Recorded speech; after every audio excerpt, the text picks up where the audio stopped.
민주당 전당대회 돈봉투 사건의 핵심 인물 강래구 씨 구속영장이 기각된 것, 법률가의 자세한 해설 그리고 앞으로의 수사 전망 들려드리겠습니다. 김성수 변호사 초대했습니다. 안녕하십니까? 안녕하세요. 어서 오십시오.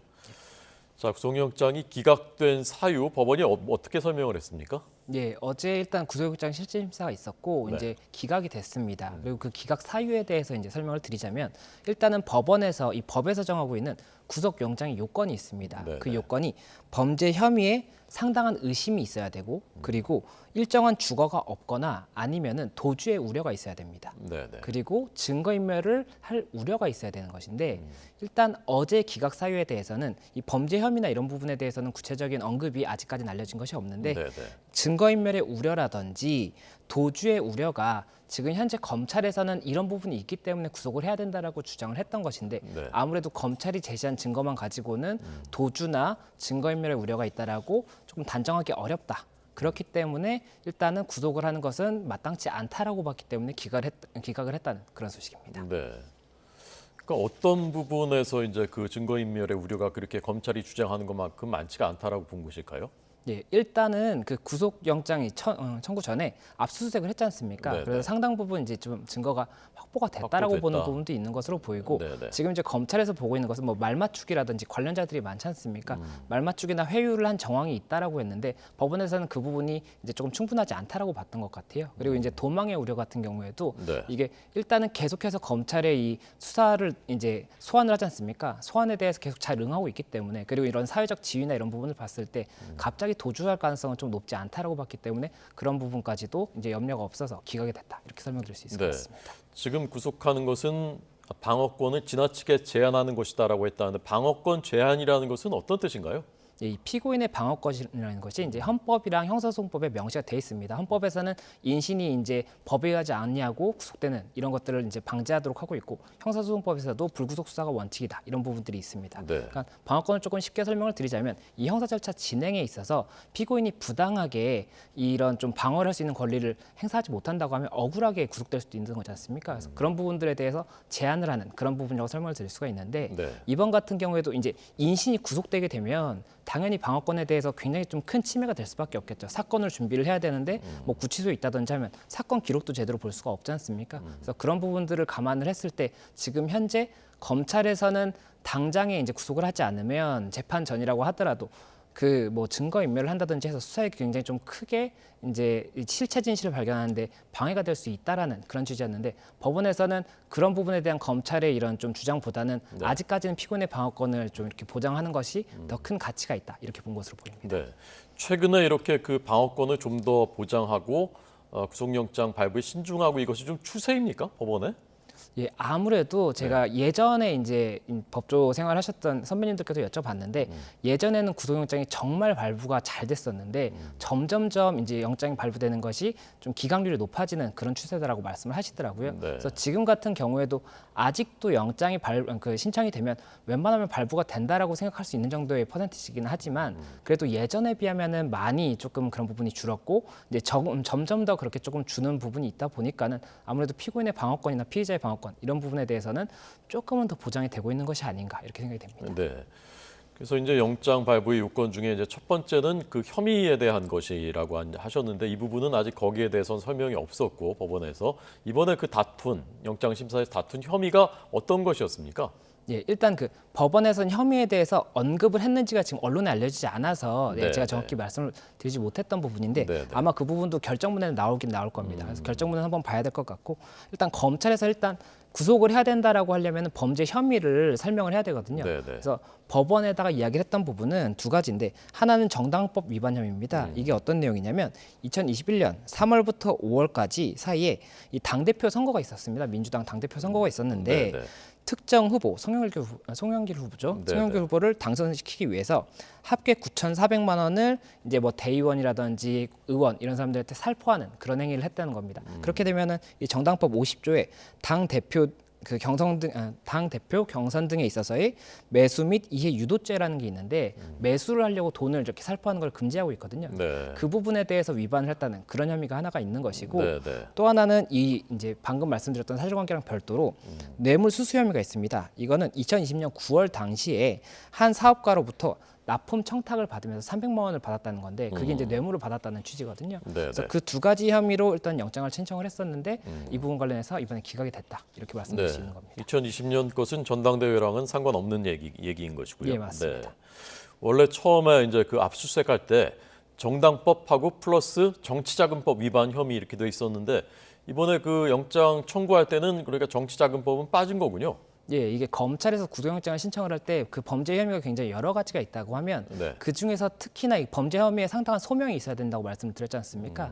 어느 정도의 증거가 확보된 부분에 대해서 영장을 신청하고 나머지 부분에 대해서는 안 하는 경우가 있는 게 그 부분을 괜히 넣었다가 범죄 혐의에 상당한 소명이 안 됐다고 보일 수가 있기 때문에 일단 좀 명백하게 증거가 확보됐다라고 하는 부분부터 신청을 하는 것이고 네, 네. 이번 같은 경우에 이제 정당법 위반은 신청을 했었는데 정치자금법 위반은 신청을 안 했던 이유가 아마 제 예상으로는 정치자금법 같은 경우에는 이게 벌칙 규정이 적용이 되려면 조금 더 사실관계가 요건이 많이 입증이 되는 부분이 있습니다. 뭐 예를 들어서 정치자금을 부정 수수했다라고 한다면 이 부정적으로 수수했다는 그 내용 자체를 명백하게 좀 규명을 해야 되는데 그 부분이 아직 좀 증거가 확보가 안 됐을 수가 있고 강래구 씨가 그 사업가한테 돈을 어떻게 부정하게 받았는지를 좀 더 그렇죠. 명확하게 소명을 해야 되는 거군요. 그렇죠. 정당법 같은 경우는 이제 살포를 한 부분에 대한 거니까 살포 부분이 조금 더 명확하다고 검찰에서는 봤던 거겠죠. 네. 그래서 그런 부분이 있을 수가 있고 또 이거를 정치자금법 위반이 되려면 정치자금을 또 부정하게 뭐 제한이 있는데 그 법상의 제한을 위반한 경우에도 처벌이 될 수가 있는데 그런 경우에도 그럼 사실관계가 좀 명확하게 돼야 되는 부분이 많은데 네. 그런 부분들에 대해서는 아직까지 좀 증거 확보가 부족하다고 생각해서 일단 이번 영장 신청에서 뺐던 것으로 보이고 다만 이 혐의에 대해서도 계속 수사를 하고 있다 보니까 네. 만약에 추가적인 증거가 발견된다고 한다면 뭐 다음 영장 청구 때나 아니면은 이 기소를 함에 있어서는 들어가지 않을까 생각이 됩니다. 네. 그래서 아까 이제 저희 취재 기자 얘기는 검찰이 영장을 다시 청구하는 것을 할 방침이라고 하는데 이렇게 영장을 다시 청구하는 일이 흔한 일인지 하고요. 이렇게 되면은 그 다음에 이제 영장이 또 발부될 가능성은 어느 정도인지 그런 거 좀 설명해 주시면 좋을 것 같습니다. 예, 저희가 이제 유명 사건들, 이제 언론에서 다뤘던 사건들 중에도 영장이 기각된 다음에 다시 검찰에서 청구하는 경우가 꽤 있었습니다. 네. 그리고 그 중에서 일부는 인용이 됐고 일부는 기각이 됐었는데 네, 네. 그게 결국에 인용이 되는 경우는 법원에서 봤을 때는 그 이후에 당연히 그런 검찰에서는 보강 수사를 할 거지 않습니까? 네. 이번 같은 경우에는 기각 사유가 이제 증거 인멸의 우려라든지 도주 우려가 없다라는 부분이었으니까 그 부분에 대해서 뭐 정말 회유하고 있는 정황이라든지 이런 것들이 있다라는 걸 최대한 증명을 할 수 있게 보강 수사를 하겠죠. 네, 네. 그리고 보강 수사를 해서 이제 조금 더 명확해졌다라고 한다면 다시 한번 영장을 신청할 수가 있는 것이고 네, 그렇게 됐을 때는 법원에서 또 어떻게 판단이 될지는 봐야 되는 겁니다. 예. 그리고 만약 검찰에서 수사를 했는데 그 부분 관련해서 일단 영장 신청을 하는 것보다는 빨리 이제 기소를 해서 재판을 넘기는 것이 빨리 넘기는 것이 낫겠다 이런 판단을 한다고 하면 네. 그때는 뭐 영장 신청보다는 바로 기소를 할 수도 있기 때문에 그 부분은 검찰에서 조금 고민을 할 것 같고 네. 다만 현재 알려진 것은 이번에 법원의 이 결정에 대해서 조금은 납득하기 어려운 부분이 있다는 게 검찰의 입장이기 때문에 다시 한번 영장 신청을 할 것인데 다만 그 부분에 대해서 보강을 조금 할 것이다 이렇게 볼 수 있을 것 같습니다. 네. 보통 이제 영장을 다시 청구를 하면은 그 맡았었던 그 판사가 다시 이것을 맡아서 합니까? 아니면 또 판사가 달라질 수 있습니까? 그 부분에 대해서는 아마 이런 공정성을 위해서는 맡았지 않았던 판사가 할 것으로 보이기는 하는데 단언할 수 있는 부분은 아닌 것 같습니다. 네. 법원 내부에 뭐 규칙 같은 것들이 있겠죠. 다만 그 부분 만약에 동일한 판사가 했을 때 또 동일한 결과가 나온다고 해도 당연히 문제가 될 수가 있는 것이고 동일하지 않은 결과가 나온다고 해도 문제가 될 수가 있는 거지 않습니까? 그래서 그 부분 아마 법원에서도 내부적으로는 그렇게 좀 하지 않으려고 할 것으로 보이고 그리고 이게 똑같은 그러니까 영장을 다시 신청을 할 때도 말씀드린 것처럼 똑같은 증거를 가지고 다시 가는 게 아니라 보강해서 그 증거를 다시 넣어서 가는 겁니다. 그렇게 됐을 때는 결과가 당연히 달라질 수도 있는 것이고 그럼에도 똑같을 수도 있는 것이기 때문에 그런 네. 부분이 동일하게 들고 가는 것이 아니라 추가적인 수사를 해서 추가적인 증거를 다 확보한 다음에 간다. 이걸 네. 조금 분명하게 말씀드릴 수 있을 것 같습니다. 알겠습니다. 이번에도 영장 심사 때 이제 이 부분 다퉜는지 모르겠는데 이정근 그 녹음 파일, 전화 녹음된 파일 그리고 이번에 뭐 안 다퉜더라도 앞으로 이제 재판 과정에서 이제 계속 이 문제 가지고 이제 그 다투게 될 텐데 이것의 증거 능력은 어느 정도로 보십니까? 법률가로서. 예, 이게 지금 이정근 전 사무부총장이 다른 사람들이랑 대화를 하면서 이 사실관계에 대해서 이야기를 하는 겁니다. 네네. 이렇게 되면 이게 뭐 내가 너한테 돈을 줬잖아 이렇게 이야기한 거라면은 조금 더 그 증명력이 높겠죠. 그런데 네. 그게 아니라 내가 들었는데 이렇게 했다라고 하더라라고 한다면 그게 정말 다른 사람한테 들은 거를 이야기하는 거에 불과하기 때문에 그건 네네. 증명력이 낮을 수가 있고 다만 이 부분 관련해서 이제 수사의 단초가 될 수가 있는 거죠. 네네. 그렇게 했다는 녹취가 있기 때문에 그럼 그 사람을 불러서 왜 이렇게 이야기했어요? 왜 이렇게 대답했어요? 물어보게 될 것이고 네. 그 과정에서 실은 뭐 이렇게 돈을 받았다 아니면 뭐 돈을 받지 않았다라고 한다면 그 부분 관련해서 또 이제 추가적인 증거를 이야기할 거지 않습니까? 그 당사자가. 그럼 그 네네. 당사자의 이야기를 듣고 추가적인 증거가 뭐 있다라고 한다면 그 부분을 확보를 해서 실체 진실이 뭔지 다시 한번 파악을 할 수가 있으니까 그 수사의 단초가 될 것이다. 이렇게 말씀드릴 수 있을 것 같습니다. 그러니까 녹음 파일 자체는 수사를 시작할 수 있는 이제 단초는 되는 것이지만 그것이 가장 중요한 증거라고 할 수는 없는 것이군요. 예, 그러니까 증거로서의 효력은 당연히 있겠지만 그 증거만 가지고 혐의가 입증된다든지 죄가 인정된다 이렇게 보기엔 좀 어렵다 이 말씀을 네, 드립니다. 알겠습니다. 이 그 9천만 원을 대준 것으로 알려진 이른바 스폰서 사업가 김모 씨라고 합니다. 2008년 이후에 민주당 의원 12명한테 6,500만 원을 후원했다라는 보도도 있었고요. 그러나 이제 그 후원 자체가 이제 불법은 아닌 것이죠. 이 김모 씨 수사는 앞으로 어떻게 진행될 것으로 보십니까? 예, 지금 김모 씨가 6,500만 원 후원을 했다는 부분이 있는데 네. 이거 같은 경우에는 이제 2008년부터 2022년까지 15년에 걸쳐서 이제 총 6,500만 원 12명의 의원을 이제 후원을 했다는 겁니다. 네, 네. 근데 이 정치자금법에 보면 각 500만 원씩의 이 후원은 가능한 부분이 있고 또 연간 2천만 원까지도 가능한 부분이 있습니다. 네, 그래서 네. 이 규정과 관련해서는 위반이 없었기 때문에 아마 불법이 아닌 것으로 지금 그렇게 좀 이야기가 나오고 있는 것 같고 네, 네. 다만 지금 이번 혐의 같은 경우 있지 않습니까? 이 전당대회 관련 이 관련해서는 부인을 하고 있고 뭐 이정근 전 사무부총장이 돈을 달라고 했는데 내가 주지 않았다 이렇게 부인을 하고 있기 때문에 네네. 수사기관에서 당연히 일단은 김모 씨를 불러서 어떤 사실관계인지를 핵심적인 좀 피의자나 참고인이라고 볼 수가 있기 때문에 예. 일단 어떤 사실관계인지를 확인을 하고 만약에라도 이 돈을 지급한 것이 맞다라고 한다면 피의자로 전환을 한다든지 뭐 이미 피의자일 수도 있겠지만 예, 그 부분 관련 수사를 진행해서 만약 죄가 인정된다면 처벌이 될 수도 있겠죠. 다만 네. 그 부분 관련해서는 아직까지는 증명된 부분이 없기 때문에 조금 더 지켜봐야 된다 이렇게 말씀드릴 수 있을 네. 것 같습니다. 이건 뭐 정치자금법 위반입니까? 뭐 어떤 혐의죠? 예, 일단은 만약이라도 부정적으로 지급을 했다고 하고 그 부분이 정치자금법에 위반이 되는 부분이 있다고 한다면 당연히 말씀하신 것처럼 정치자금법 위반이 될 수가 있는 것이고 네, 네. 그리고 그 금품 살포를 하는 데 있어서 뭐 방조를 했다든지 아니면 교사를 했다 이렇게 된다면 그 부분 관련해서도 위반에 좀 죄책을 물을 수가 있을 겁니다. 다만 그 부분 관련해서 현재는 사실관계가 이 녹취록이 거의 대부분인 내용이기 때문에 네. 이 관련해서 그 추가적인 증거를 계속해서 확보를 할 것이고 그래서 압수수색을 굉장히 많이 하고 있지 않습니까?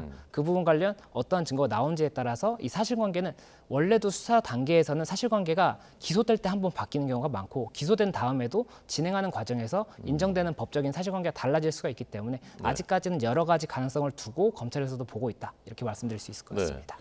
송영길 전 대표는 이제 우리 시간으로 오늘 밤 11시에 기자회견을 하고 아마 법률적인 조언들 또 대비도 하고 있을 것으로 보이는데 송영길 전 대표 수사는 어디에 초점이 맞춰지고 있는 것으로 보십니까? 예, 일단 송영길 전 대표 같은 경우에는 결국에 이 전당대회를 통해서 이 당선이 된 사람은 송영길 전 대표지 않습니까? 네. 그렇다 보니까 이러한 금품 살포 행위에 대해서 알고 있었다든지 아니면 교사를 했다든지 이런 부분이 있다고 하면 이 부분 법적인 책임을 물을 여지가 있거든요. 그래서 그 부분 관련 법적인 책임을 물을 수 있는지를 일단 검찰에서는 들여다보고 있을 것으로 보이고 그리고 그게 아니라고 하더라도 이 전체적인 그림을 봐야지 명확한 사실관계가 나오는 것이지 이 굉장히 조금 조그만한 사실관계만 보면 이 옆에 있는 배경 사실 때문에 실체적 진실 발견이 안 될 수가 있어요. 그렇기 때문에라도 네네. 전체적인 그림을 보고 이게 그러면 어디까지 보고가 된 건지 어디서 누가 지시를 한 것인지 이런 부분들을 검찰에서는 여러 가지로 좀 보고 있을 거다 이렇게 말씀드릴 수 있을 것 같습니다. 지시를 했다면 정당법 위반이 되는 것이고 그리고 정치자금법도 위반이 되는 건가요? 지시만으로도?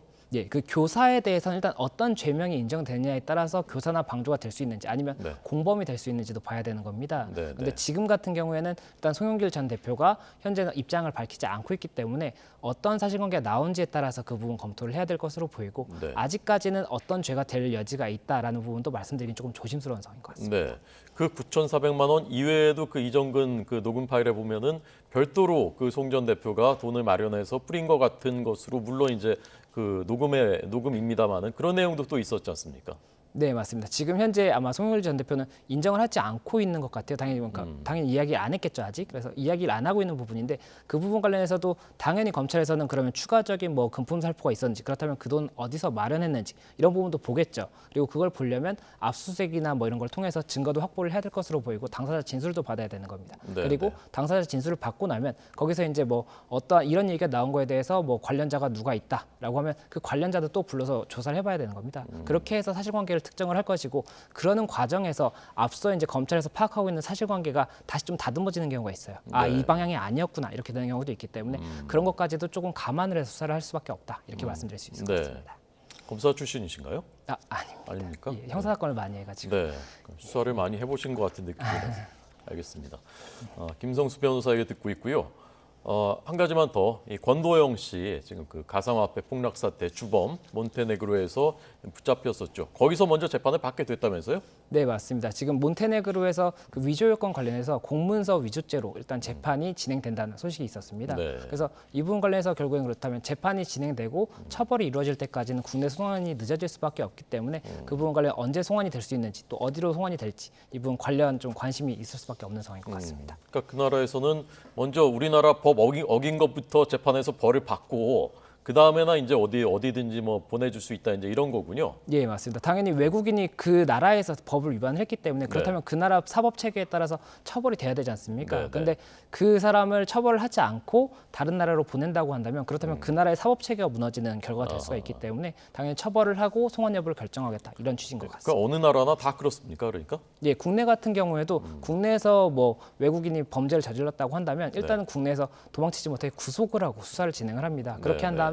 판결이 실형이 나온다고 한다면 예. 실형을 집행을 하는 것이고 만약에 그 과정에서 벌금이나 집행유예가 나온다고 하면 그때 이제 구속이 풀려서 해외로 갈 수가 있게 되는 그런 상황입니다. 네.